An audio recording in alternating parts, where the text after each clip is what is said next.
Hello all, అందరికీ నమస్కారం.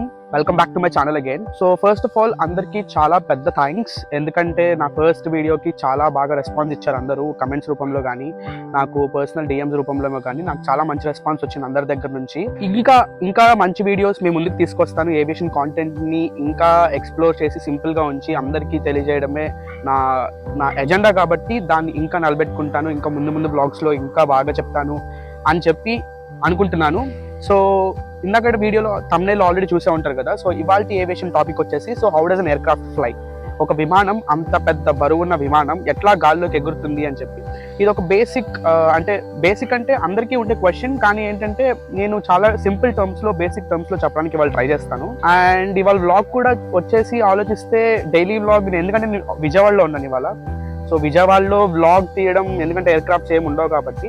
So vlog ఏమనుకున్నానంటే ఎయిర్పోర్ట్కి వెళ్ళి కొంచెం ఇవాళ ప్లేన్ స్పాటింగ్ చేద్దాం అనుకుంటున్నాను. స్పాటింగ్ అంటే ఏంటంటే ప్రతి ఎయిర్పోర్ట్కి కొన్ని వ్యూ పాయింట్స్ అనేవి ఉంటాయి అనమాట. లైక్ బెంగళూరు ఎయిర్పోర్ట్ కానీ, చెన్నై ఎయిర్పోర్ట్, రన్వే పైన ఎప్పుడైతే ఒక ఎయిర్క్రాఫ్ట్ ల్యాండ్ అయ్యి టేక్ ఆఫ్ అవుతుందో దాన్ని క్యాప్చర్ చేయడానికి చాలా మంది ఏవియేషన్ ఎంతూజియాస్ట్స్ ఉంటారనమాట. అది ఇవాళ విజయవాడ ఎయిర్పోర్ట్ లో చేద్దాం. కానీ అంత స్పెషల్ గా వచ్చే ఎయిర్క్రాఫ్ట్స్ అయితే ఏముండవు. బేసికల్ గా ఎట్లా అవుతుందంటే, ఇప్పుడు ఏదైనా ఒక స్పెషల్ ఎయిర్క్రాఫ్ట్ ఇవాళ ఎయిర్పోర్ట్ లోకి ల్యాండ్ అవుతున్నప్పుడు most of the content creators కానీ, ఏవియేషన్ ఎంతూజియాస్ట్స్ కానీ ఆ వ్యూ పాయింట్స్కి వెళ్ళి అది ల్యాండింగ్ టేక్ ఆఫ్ ని క్యాప్చర్ చేసుకుంటారనమాట. సో ఇవాళ స్పెషల్ గా ఏం లేదు, కానీ ఏంటంటే విజయవాడ ఎయిర్పోర్ట్ కి కూడా వ్యూ పాయింట్స్ ఉన్నాయి. వాటిని నేను ఇవాళ ఎక్స్ప్లోర్ చేద్దాం అనుకుంటున్నాను. అండ్ యాక్చువల్లీ మీరు ఒకవేళ కనుక విజయవాడలో ఉండుంటే కనుక మీకు ఐడియా ఉంటుంది. ఏంటి అంటే విజయవాడ ఎయిర్పోర్ట్ పక్క నుంచి ఒక ఫ్లైఓవర్ వెళ్తుంది, చాలా దూరంగా వెళ్తుంది. అది కూడా ఆ ఫ్లైఓవర్ పై నుంచి మనకి ఎయిర్క్రాఫ్ట్ కనిపిస్తాయి, కానీ అంత క్లియర్గా కనిపించవు. సో ఇవాళ నేను వాటిని ఎక్స్ప్లోర్ చేస్తాను. అసలు ఆ వ్యూ పాయింట్స్ ఒక 2-3 తిరగడానికి చూద్దాం. ఎందుకంటే నేను మ్యాప్స్ లో చూసాను కొన్ని ఎయిర్పోర్ట్ దగ్గరలో ఉన్న ఊర్లు రన్వేని రిఫర్ చేసుకుని మ్యాప్స్ లో ఆ రన్వేకి దగ్గరగా ఉన్న లొకాలిటీస్ ఏవైతే ఉన్నాయో వాటిని కొన్ని చూశాను. సో వాటిని ఎక్స్ప్లోర్ చేస్తూ అండ్ ఇవాళ కాంటెంట్ ని డిస్కస్ చేద్దాం. సో అందరికీ వెల్కమ్ టు మై ఛానల్. నా పేరు Leela and welcome to my channel Leela ఈ డే.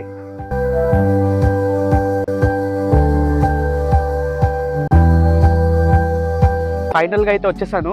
మ్యాప్స్ లో పెట్టుకున్న పాయింట్స్ అన్నిటికన్నా వ్యూ పాయింట్స్ అన్ని చూసి ఫైనల్ గా విజయవాడ వ్యూ పాయింట్ కి అయితే వచ్చాను, రన్వే వ్యూ పాయింట్ కి. యాక్చువల్లీ నేను ప్రతిసారి అనుకునేవాడిని, ఎందుకంటే విజయవాడ వ్యూ పాయింట్ చూడాలి, విజయవాడ వ్యూ పాయింట్ ఒకసారి అని వెళ్ళాలి అని చెప్పి.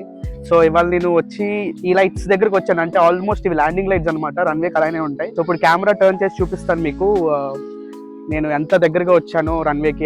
ఇక్కడ ఒక మంచి బ్రిడ్జ్ ఉంది ల్యాండింగ్ లైట్స్ పెట్టడానికి, అండ్ ఇది జనాలు నడవడానికి కూడా పాత్ర అనమాట. సో ఇదే అనమాట ల్యాండింగ్ లైట్స్ అంటే. ఇవి రన్వేకి స్ట్రైట్ గా ఉంటాయి. ఈ పైన లైట్స్ ఉన్నాయి కదా ఏవైతే ఉన్నాయో అవి నైట్ టైం ఇండికేటర్ అనమాట, ప్లేన్ ల్యాండ్ అవడానికి. ఇది ఏంటంటే కరెక్ట్ గా సెంటర్ ని చూపిస్తాయి అనమాట. ఈ లైట్స్ ఏవైతే ఉన్నాయో, ఇక్కడ వరుసగా అన్ని లైట్స్ ఉన్నాయి కదా, ఈ లైట్స్ ఏవైతే ఉన్నాయో అన్ని రన్వేకి సెంటర్ లో ఉంటాయి. సో వీటిని చూసుకునే ఎయిర్ క్రాఫ్ట్ ని ల్యాండ్ చేస్తారు. సో ఆ లైట్స్ ఇట్లా మొత్తం రన్వే దాకా ఉంటాయి. కనిపిస్తుందా రన్వే, విజయవాడ రన్వే? సో అదే ట్రాఫిక్ కోసం చూస్తున్నాను, ఏమన్నా ఎయిర్ క్రాఫ్ట్స్ దగ్గరలో ఉన్నాయా, ల్యాండ్ అవుతాయా అని చెప్పి చూడడానికి. యాప్ ఉంటుంది దాని పేరు ఫ్లైట్ radar 24. దాంట్లో లైవ్ ట్రాకింగ్ వస్తాయి అన్ని ఎయిర్ క్రాఫ్ట్స్ వి. ఇప్పుడు మాకు దగ్గరలో ఉన్న ఎయిర్ క్రాఫ్ట్ ఏదన్నా విజయవాడ వైపు వస్తుందో లేదో నేను చెక్ చేస్తాను. ఫైనల్ గా అయితే చెక్ చేశాను, ఇంకా దగ్గరలో ఏమీ ఎయిర్ క్రాఫ్ట్ లేదు టేక్ ఆఫ్ అవడానికి కానీ, ల్యాండింగ్ అవడానికి కానీ. ఈ లోపల మనం టాపిక్ గురించి మాట్లాడదాం, how does an air craft fly అని చెప్పి. సో బేసికల్ గా ఒక ఎయిర్ క్రాఫ్ట్ ఫ్లై అవ్వడానికి 4 మెయిన్ ఫోర్సెస్ ఉంటాయి అనమాట. ఒకటి lift, and second the gravity, third the thrust, and last the drag. ఒక్కొక్క ఫోర్స్ గురించి మాట్లాడుకుందాం.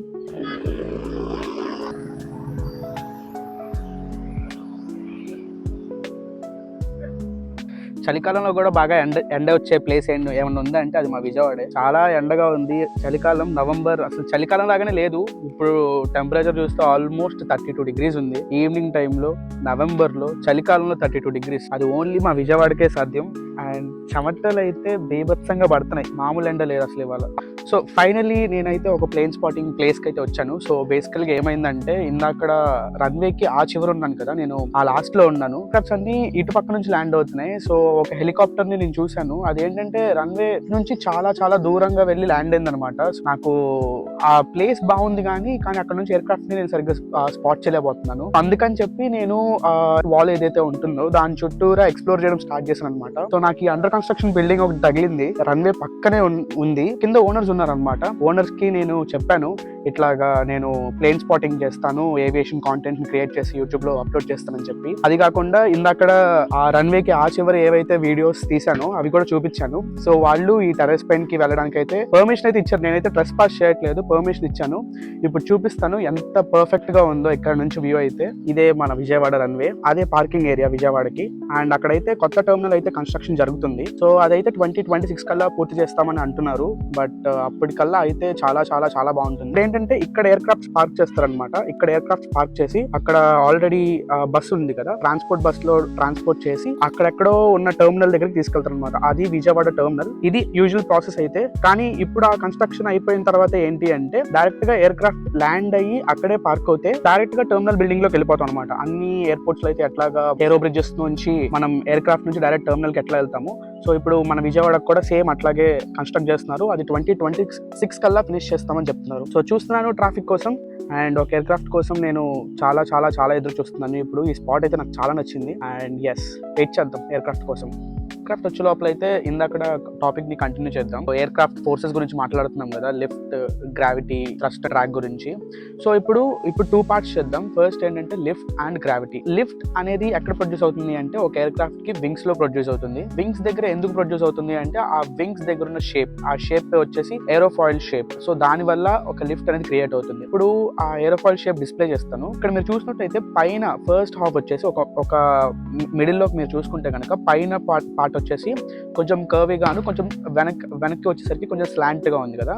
కింద ఏమో అంత కర్వీగా కానీ అంత స్లాంట్ గా కానీ లేదు, కొంచెం లైట్ గా కర్వ్ ఉంది కానీ ఆల్మోస్ట్ స్ట్రైట్ గా ఉంది కదా. ఇప్పుడు ఏంటి అంటే ఎయిర్ క్రాఫ్ట్ ముందుకు వెళ్తున్నప్పుడు గాలి ఏదైతే ఉందో ఈ పై నుంచి కింద నుంచి రెండు వైపుల నుంచి వెళ్తుంది అనమాట. పైన ఏంటి అంటే ఇట్లా ఎక్కువ డిస్టెన్స్ ట్రావెల్ అవుతున్నప్పుడు ఏంటి అంటే ప్రెషర్ అనేది తగ్గుతుంది అనమాట. ఎయిర్ క్రాఫ్ట్ వింగ్ పైన ఆ కర్వ్ వల్ల కానీ, ఆ డిస్టెన్స్ ట్రావెల్ వల్ల కానీ, వెలాసిటీ వల్ల కానీ ప్రెషర్ అనేది చాలా తక్కువ ఉంటుంది, అంటే తక్కువ ఒత్తిడి ఉంటుంది అనమాట పైన. కింద ఆబ్వియస్లీ ఏంటంటే ఎక్కువ ఉంటుంది పైన దాంతో పోల్చుకుంటే.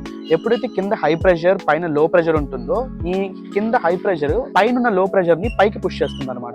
అలాగా లిఫ్ట్ అనేది క్రియేట్ అవుతుంది. ఇంకా గ్రావిటీ గురించి చెప్పుకోవాలి అంటే మీకు గురుత్వాకర్షణ శక్తి, అది ఎవరో క్రియేట్ చేసిన ఫోర్స్ అయితే కాదు, భూమి మీద ఉండే ఎగ్జిస్టింగ్ ఫోర్స్. అది ఒక లిఫ్ట్ ఎప్పుడైతే క్రియేట్ అవుతుందో గ్రావిటీ అనేది దాన్ని ఎప్పుడు ఎయిర్ క్రాఫ్ట్ ని కిందకి లాగుదామని చూస్తుంది అనమాట. ఈ లిఫ్ట్ వల్ల ఎయిర్ క్రాఫ్ట్ వింగ్స్ దగ్గర ప్రొడ్యూస్ అయిన లిఫ్ట్ వల్ల ఎయిర్ క్రాఫ్ట్ ఎప్పుడైతే పైకి వెళ్తుందో గ్రావిటీ వల్ల కూడా అలాగే వైస్ వర్సా అది కిందకి పుల్ చేద్దామని ట్రై చేస్తుంది అనమాట. లిఫ్ట్ వల్ల పైకి, గ్రావిటీ వల్ల కిందకి. సో లిఫ్ట్ గ్రావిటీ కన్నా లిఫ్ట్ ఎక్కువైనప్పుడు పైకి వెళ్తుంది, అంటే టేక్ ఆఫ్ అవుతుంది.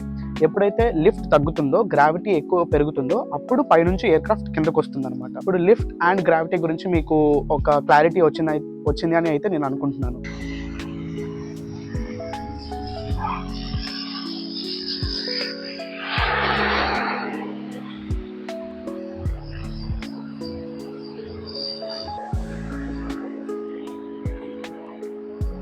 సో మనం వీడియో తీస్తున్న వేళ విశేషం ఏంటంటే అదొక ఎయిర్ ఫోర్స్ ఎయిర్ క్రాఫ్ట్ అనమాట, కార్గో ఎయిర్ క్రాఫ్ట్. నేను అనుకోలేదు యాక్చువల్లీ, ట్రాఫిక్ చెక్ చేస్తున్నాను ఏం కనిపించలేదు. అంటే ఎయిర్ ఫోర్స్ సంబంధించిన ట్రాఫిక్ అయితే ఆ యాప్ లో చూపించదు. మనం ఇందాక లిఫ్ట్ గురించి మాట్లాడుతున్నప్పుడు సౌండ్ వస్తుంది, చూస్తా ఏంటి అంటే ఇది ల్యాండింగ్ కి అలైనే ఉంది. సో ఇంకా అక్కడ వీడియో ఆపి ఈ వీడియో తీసాను. సో ఇప్పుడు మనం నెక్స్ట్ మిగతా టాపిక్ ని కంటిన్యూ చేద్దాం.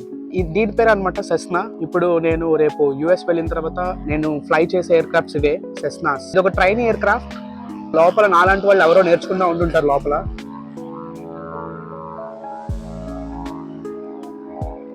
ఇంకా ఫైనల్ గా మిగిలిపోయిన టాపిక్ ఏంటి అంటే ఆ థ్రస్ట్ అండ్ డ్రాగ్. థ్రస్ట్ అనేది ఎలా క్రియేట్ అవుతుంది అంటే ఇంజిన్స్ వల్ల క్రియేట్ అవుతుంది. ఒక వింగ్ కి కింద ఒక ఇంజిన్ ఉంటుంది కదా, ఆ ఇంజిన్ ఏం చేస్తుంది అంటే గాలి మొత్తాన్ని సక్ చేసుకుని కంప్రెస్ చేసి హీట్ చేసి వెనక్కి తోస్తుంది అనమాట. ఇందాక ఆల్రెడీ చెప్పాను కదా న్యూటన్ మావే థర్డ్ లా ప్రకారం ఏంటి అంటే every force has an equal and opposite reaction అని చెప్పి.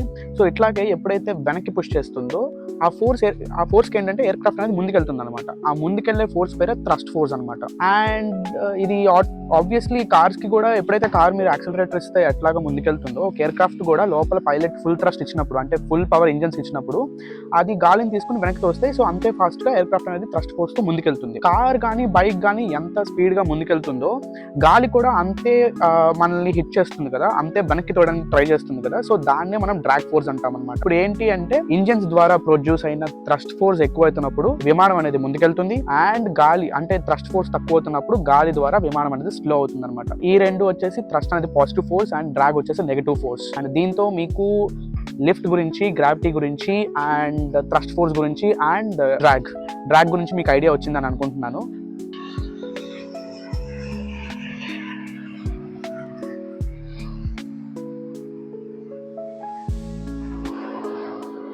సో ఇప్పుడే ల్యాండ్ అయింది కదా, దీని పేరు ATR-72. ఇది ఒక షార్ట్ డిస్టెన్స్ ఎయిర్ క్రాఫ్ట్ అనమాట.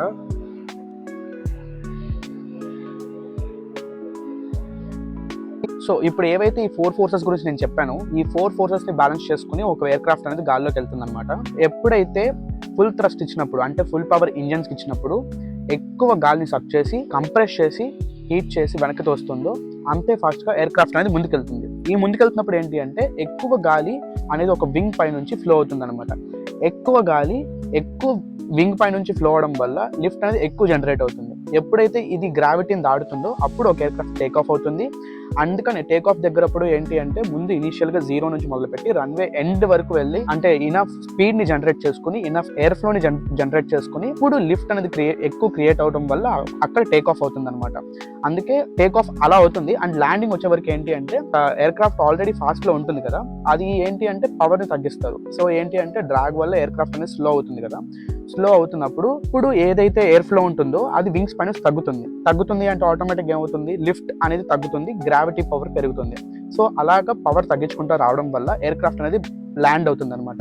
సో ఇదే అనమాట, ఈ 4 ఫోర్సెస్ వల్ల ఎయిర్ క్రాఫ్ట్ అనేది take off and landing and క్రూజ్లోకి వెళ్తుంది.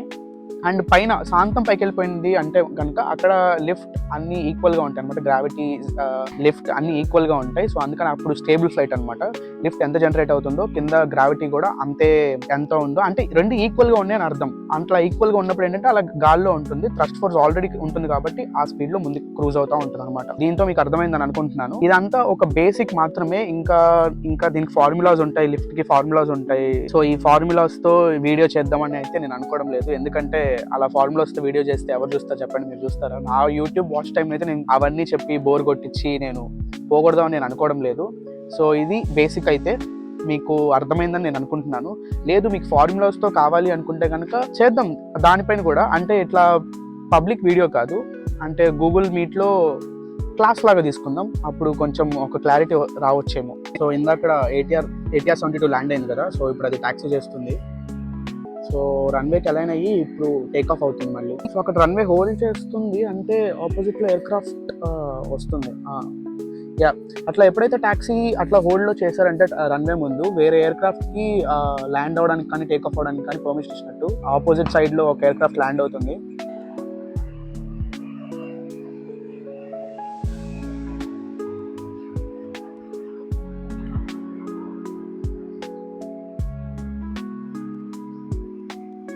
సో అలైన్ అయింది రన్వేకి. సో ఇందాక నేను చెప్పాను కదా 4 ఫోర్సెస్ గురించి. ఇప్పుడు క్లియర్గా నేను చెప్పిన వాటితో ఈ టేక్ ఆఫ్ని చూడండి. సో మీకే అర్థమవుతుంది ఒక ఎయిర్ క్రాఫ్ట్ ఎలా ఫ్లై అవుతుంది అని చెప్పి. ఇక్కడ 0 ఉంది అంటే ఎయిర్ ఫ్లో లేదు. అక్కడ నుంచి ఇంజన్స్ని ఫుల్ పవర్ ఇస్తారు. అక్కడ నుంచి ఫుల్ పవర్ ఇవ్వగానే ఎక్కువ థ్రస్ట్ క్రియేట్ అయ్యి ఎయిర్ క్రాఫ్ట్ ఫాస్ట్గా ముందుకెళ్ళడం స్టార్ట్ అవుతుంది. ఫాస్ట్గా ముందుకెళ్ళడం దగ్గర నుంచి ఎయిర్ ఫ్లో అనేది ఎక్కువ అవుతుంది. వింగ్స్ దగ్గర ఎక్కువ ఎయిర్ ఫ్లో, ఎక్కువ లిఫ్ట్ అండ్ టేక్ ఆఫ్ అవుతుంది. ఇప్పుడు చూడండి టేక్ ఆఫ్ అవుతుంది కదా, మీకే అర్థమవుతుంది అలా. ఇప్పుడు చెప్పిన ఫోర్సెస్ ద్వారా మీకు అర్థమవుతుంది.